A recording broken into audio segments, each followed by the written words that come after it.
Do you love your wife? Yes. Prove it. Like, what's the metric? Give me the number that helps me know, right? Because when you met her, you didn't love her. Now you love her, right?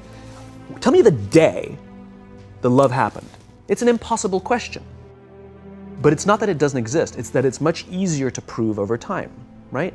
Leadership is the same thing. It's about transition. So if you were to go to the gym, it's like exercise, right? If you go to the gym and you work out and you come back and you look in the mirror, you will see nothing. And if you go to the gym the next day and you come back and you look in the mirror, you will see nothing, right? So clearly there's no results, can't be measured, it must not be effective. So we quit, right? Or if you fundamentally believe that this is the right course of action and you stick with it, like in a relationship, I bought her flowers and I wished her happy birthday, and she doesn't love me. Clearly I'll give up. That's not what happens. If you believe there's something there, you commit yourself to an act of service. You commit yourself to the regime, the exercise. You can screw it up. You can eat chocolate cake one day, you can skip a day or two. You know, it allows for that. But if you stick with it consistently, I'm not exactly sure what day, but I know you'll start getting into shape. I know it. And the same with the relationship. It's not about the events. It's not about intensity. It's about consistency, right? You go to the dentist twice a year, your teeth will fall out. You have to brush your teeth every day for 2 minutes. What does brushing your teeth twice a day for 2 minutes do? Nothing. Unless you do it every day, twice a day for 2 minutes, right? It's the consistency. Going to the gym for 9 hours does not get you into shape. Working out every day for 20 minutes gets you into shape. So the problem is we treat leadership with intensity. We have a 2-day offsite, we invite a bunch of speakers, we give everybody a certificate, you're a leader, right? Those things are like going to the dentist. They're very important, they're good for reminding us or getting us back on track, learning new lessons, but it's the daily practice of all the monotonous, little, boring things like brushing your teeth that matter the most. She didn't fall in love with you because you remembered her birthday and bought her flowers on Valentine's Day. She fell in love with you because when you woke up in the morning, you said good morning to her before you checked your phone. She fell in love with you because when you went to the fridge to get yourself a drink, you got her one without even asking. She fell in love with you because when you had an amazing day at work and she came home and she had a terrible day at work, you didn't say, yeah, but let me tell you about my day. Right. You sat and listened to her awful day and you didn't say a thing about your amazing day. This is why she fell in love with you. I can't tell you exactly what day, and it was no particular thing you did.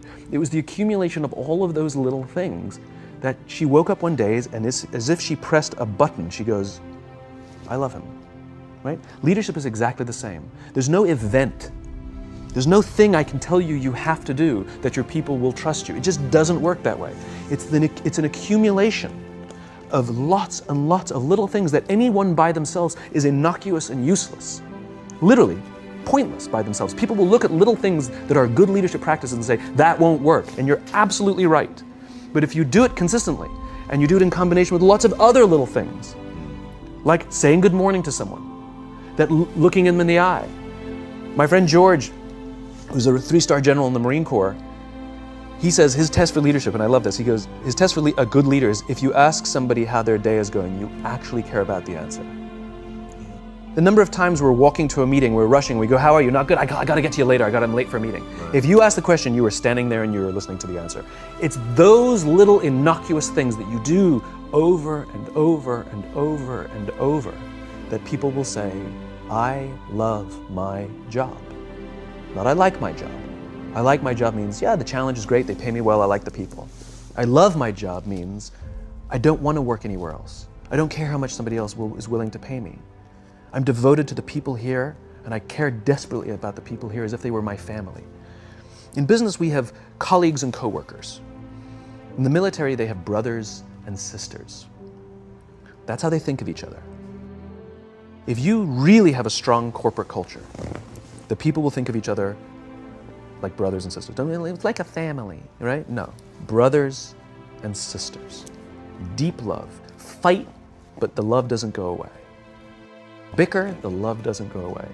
And I'll fight with my sister, but if you threaten my sister, you're gonna have to deal with me, right? We'll fight internally, we'll bicker with each other, but nobody's gonna hurt each other, and if anything from the outside shows up, you're looking at a unified front. brothers and sisters. Now, how do you create brothers and sisters out of strangers?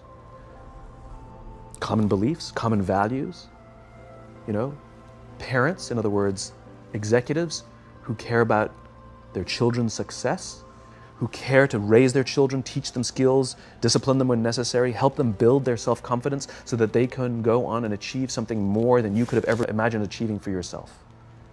That's leadership.